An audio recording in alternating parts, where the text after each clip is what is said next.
I'm Donna from the Bartram Trail Branch Library and the St. Johns County Public Library System, and I want to welcome you today to a little Dungeons and Dragons and Make-Believe.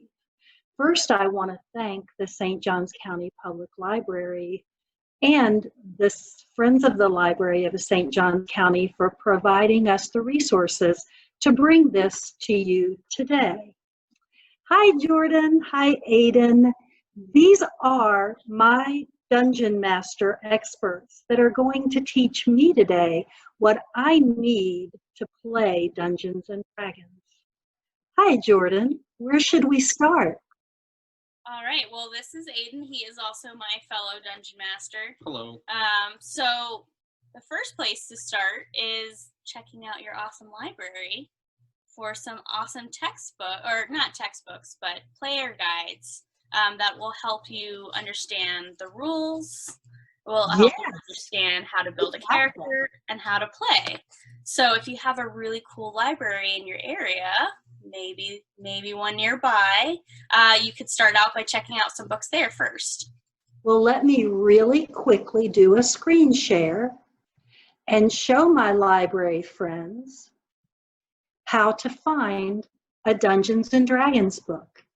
This is the website for the St. Johns County Public Library System, and I already populated the words Dungeons and Dragons in our catalog search. So I'll hit the search tab, and up will come everything in our catalog. And look, here's the player's handbook that Aiden just displayed. And over here, there's the place hold tab. And I like to pick my books up at the Bartram Trail Branch. So I'm placing a hold. And in a few days, unless it's at Aiden's house, and then I might have to wait 3 weeks, the item will be at the branch and they will send you an email. If you have any questions about that process, feel free to call us and we can walk you through it over the phone. Okay, Aiden, what else do we need? Well, you're going to need some dice. So there's a variety of them. You have your standard D20 or a 20-sided die. You're going to need a couple of 20-sided die called. I've heard my grandchildren say it. I normally refer to it as a D20. So okay. D for dice and then 20 for the number of sides. And you'll commonly refer or hear most of the die in Dungeons and Dragons referred to D and then the number of sides that they have. So the player's handbook will tell you for various things, whether it be your hit points or your attack roll or a saving throw, to roll a D something and then add a modifier to it based off of what you roll to either succeed or fail on whatever the check is. How would I get these dice? Check out your local game store. So there are game stores around the cities, around Jacksonville. So there's Friendly Local Game Store, Borderlands, there's Java House. So there's a few different game stores you could buy dice at. They come in all colors. They come in all different types. You can find metal, you can find resin. You can buy them online as well. But I believe in helping your local store out. So I think that's the best option. And you get to see them for yourself and see the different kinds. It's good to start with one set of dice, but we both can attest that buying dice is kind of an addictive thing. So once you buy one set, you tend to buy more. But all you really need to start for beginner Dungeons and Dragons is one set of dice. Can you show me what a set of dice looks like? Sure. And if funds are low, let's see. If funds are low, you could do anything from downloading a free app on your phone that has a randomizer for 1 through 20 and various other. So you're telling me there's an app for that? There is an app for that. Also, if you just open up your web browser to Google and you type roll D8 or roll 2D8, it will also randomly generate numbers based on the die that you roll. So there's also free options. You don't even need dice if you are tight on funds or. Well, that's really interesting. I know of some children who were playing online and rolled 20s every time until their uncle caught them. Well, then they're either very clever wizards or their uncle is a very clever wizard in himself. I would think so. I would think so. So a complete set of dice contains 7 different types of dice. So he was starting to go through them. So you have your 20-sided dice. You have a 4-sided dice. This one, I believe, is a 10-sided dice. Oh, it's a D12. No, that's a 12-sided dice. A percentage dice, which has 10 sides to it. A 10-sided dice. And then what we have seen more commonly than not is the 6-sided dice. And then if you wanted to add a little extra flair to your game, so you just need a paper, pen, and your dice set to play the game. If you wanted to add a little extra flair, or if your dungeon master is playing with a play mat, which is a grid system where you can put little figures on it, you can also consider a little miniature figure of your character as well. But that is not by any means necessary. You can use other game tokens, you can use coins, you can use anything to represent your character on a map. Really all you need to play is some sort of number generator, whether it be a solid die, a pen, a paper, and your imagination. Well, that is very cool. Is there anything else that you think that would be really necessary other than that? People. You need people. People. How many people are a good group? You have a dungeon master, and then how many people are a good group? Well, one, it depends on the group itself, the personalities that make up the group. So playing a game with people that you're comfortable with is always a good start. Otherwise, I would say maybe 5 to 6 is a pretty good group. I would argue that probably 3 or 4 other than the dungeon master themselves is probably the standard size that you want to play with. When you start getting into groups of 5 or 6 people and a dungeon master, the turns get a little long, people start losing interest. So usually I would say a more experienced dungeon master is probably going to be required for a group of 5 or 6. Now that's not saying that a group brand new can't start with 5 or 6 people, but you just have to take into consideration keeping everybody engaged throughout the entire event. And really you can even play by yourself. You can make characters and sit down with a book and roll dice, and so long as you're honest with yourself and you follow the rules, you can create your own adventure by yourself. So really it's 1 to how many ever players can comfortably and actively stay engaged at a table. That sounds like fun.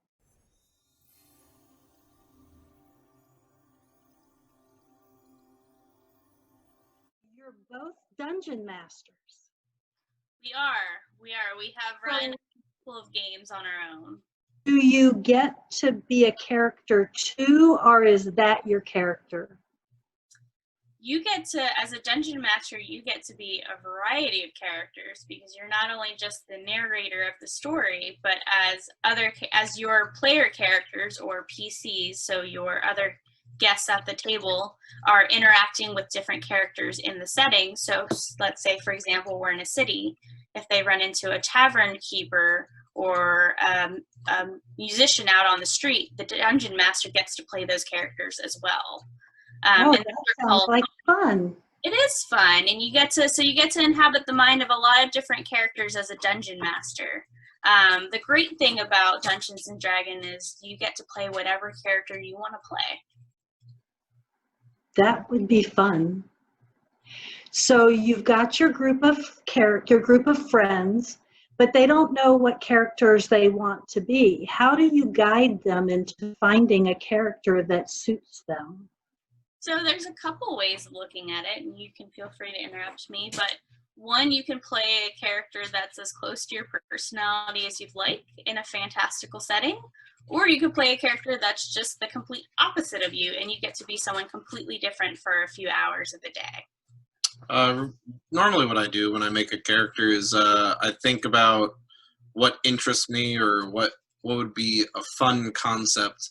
Like, for example, let's say you wanted to be a Ninja Turtle, right? You wanted to be Donatello from the Ninja Turtles. Well, then I would probably choose the turtle race, and then I would make him a monk, and then I would give him a feat called Polearm Master, so that way he was an expert with a quarterstaff.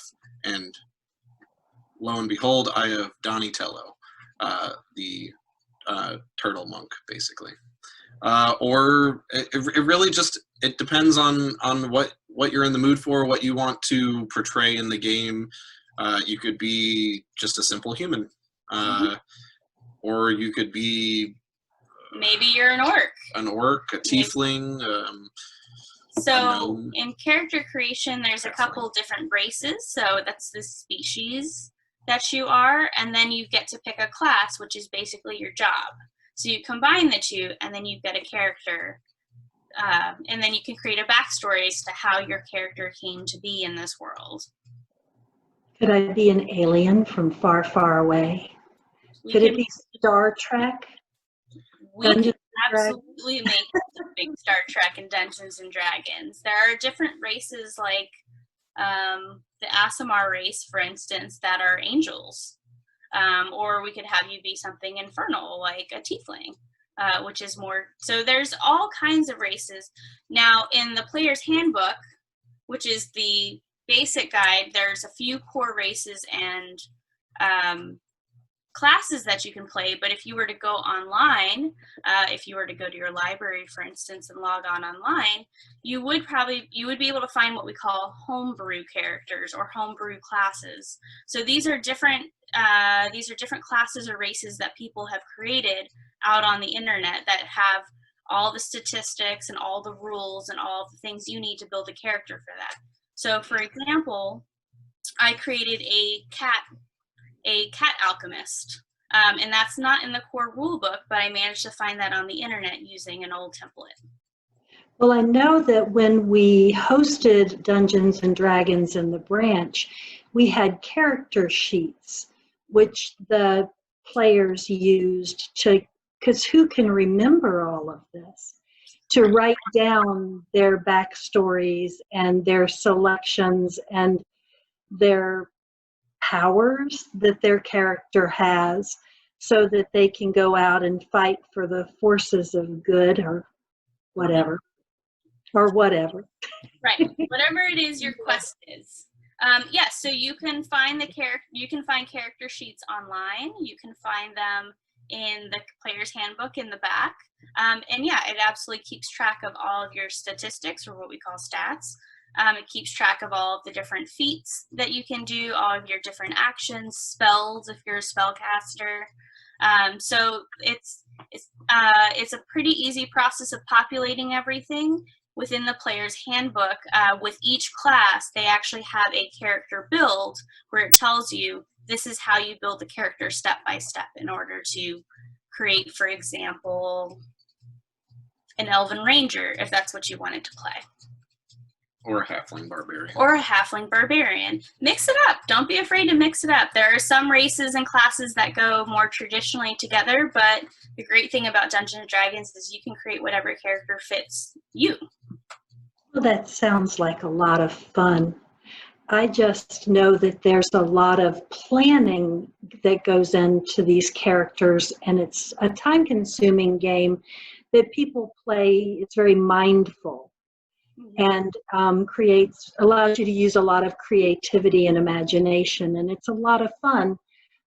When we did it here, it was a family game, and families came and played together, and that's a lot of fun to see the creativity in your group. Mm-hmm.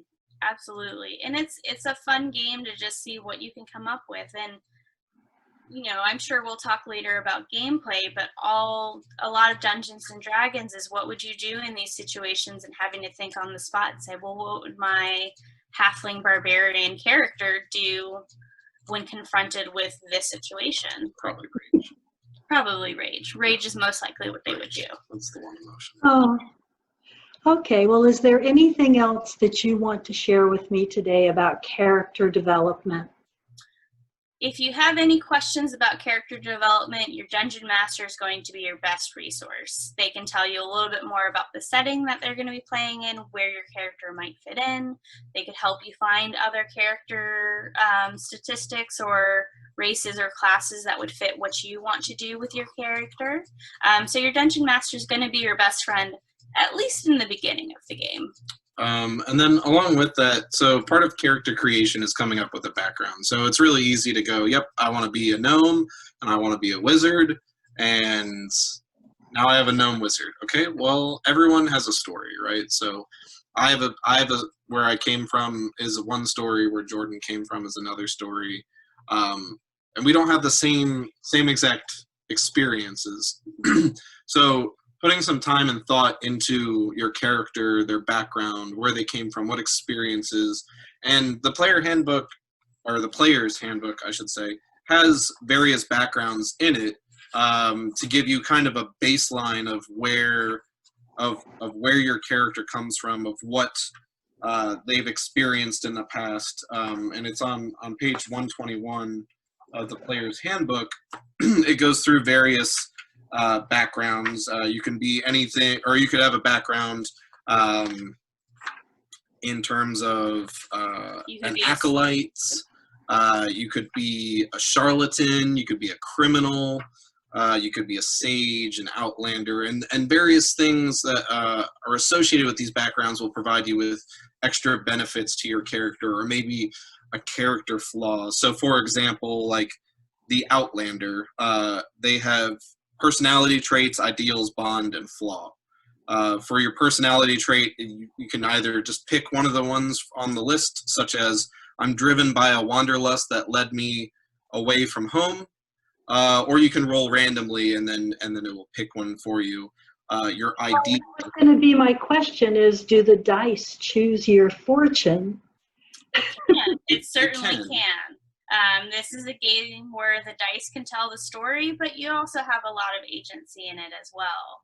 So if you have a particular character in mind, or a particular personality in mind, you can mold the game to what you want the game to look, or you can mold your character to what the character is going to look like, based on what you. Or you could roll and just say, "This is what I've been given, and this is what I'm going to play now." So when you develop one character, do you stick with that for weeks and weeks and weeks? Or can you change characters and roles often? How does that work?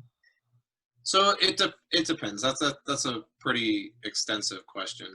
If you are playing in a campaign, it's normally traditional that you keep the same character and you're playing the same character throughout that campaign.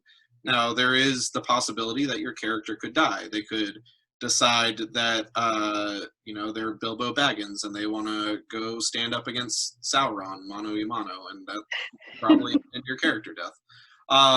Or you try to make the leap across the canyon, and well, right as you hit the edge of the canyon, you trip on a rock and plummet headfirst into the bottom of it.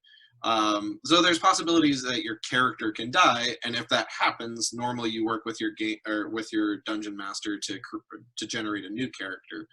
So there is the possibility that your character can die. In terms of making a new character session to session, that's usually like one-shots where your dungeon master has a particular idea that they want to run through, or a certain scenario of, go save the princess from the tower that's guarded by a dragon. Like, that could just be a single day event. Normally with a campaign, you have an overarching story that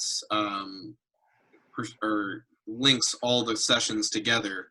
So if you think like Lord of the Rings again, that's a very good example. The Battle of the Two Towers, or sorry, not the Battle of the Two Towers. When the Tree Ents attack the Saruman's tower, like, that would be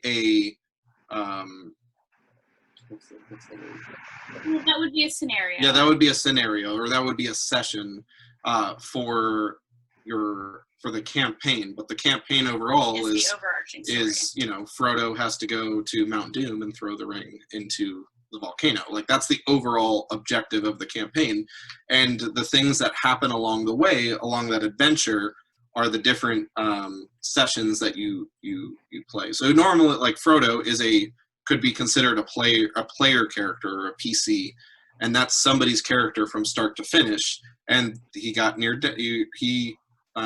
faced near-death experiences a couple of times. You could also consider Gandalf the Grey a player character who fought the Balrog and died, and then came back as Gandalf the White, right? So that would be a recreation of the same character, and that's entirely possible too, but you would have to, like, talk with your dungeon master. If you're really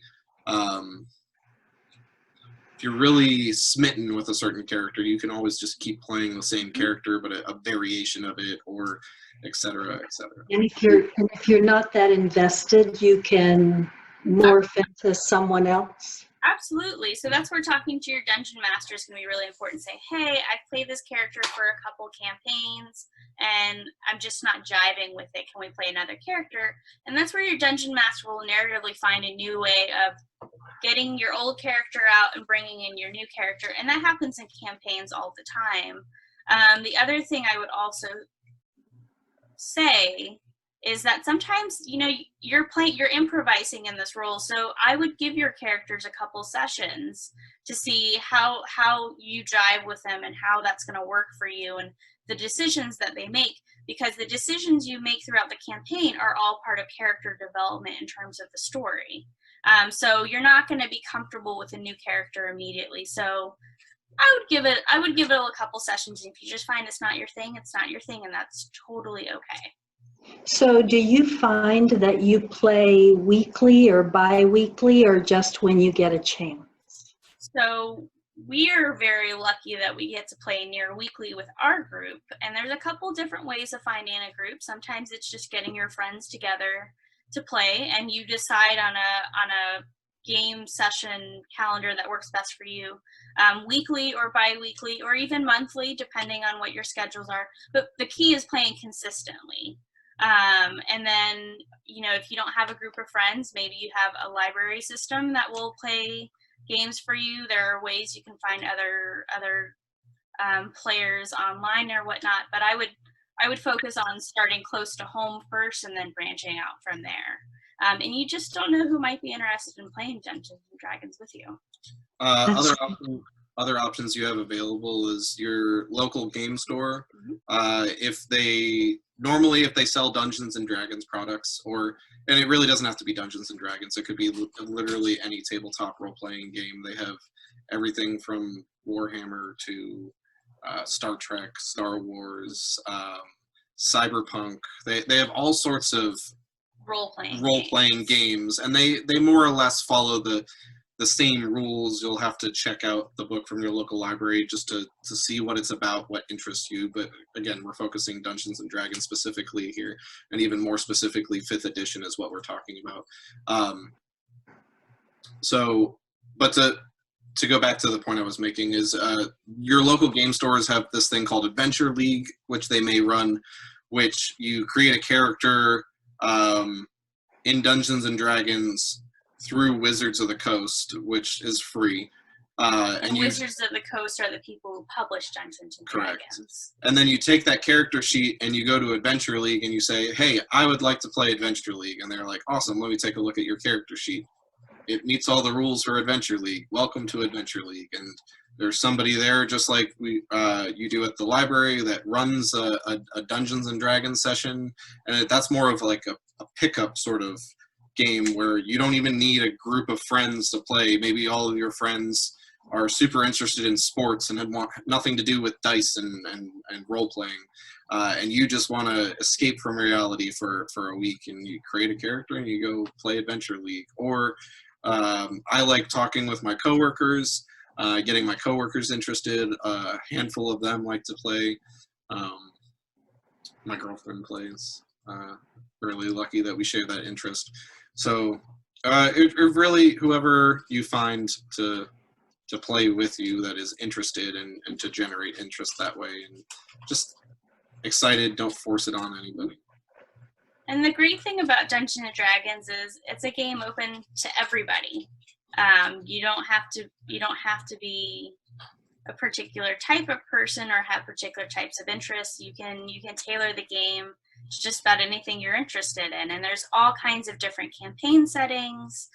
You can have your traditional medieval Lord of the Rings type style settings, or you might have something that's more pirate focused, or maybe you have something where you want to be medieval vampire hunters. There are all kinds of different games, so it doesn't have to just be one type of game with one type of character.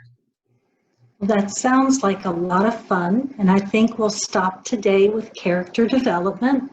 We've had a really interesting conversation, and I'm going to develop a character very soon. Again, I'd like to ask the people who watch this to please like, share, and comment. And also, once this is aired on Facebook, it'll be available on the Library Systems YouTube page. Thank you very much.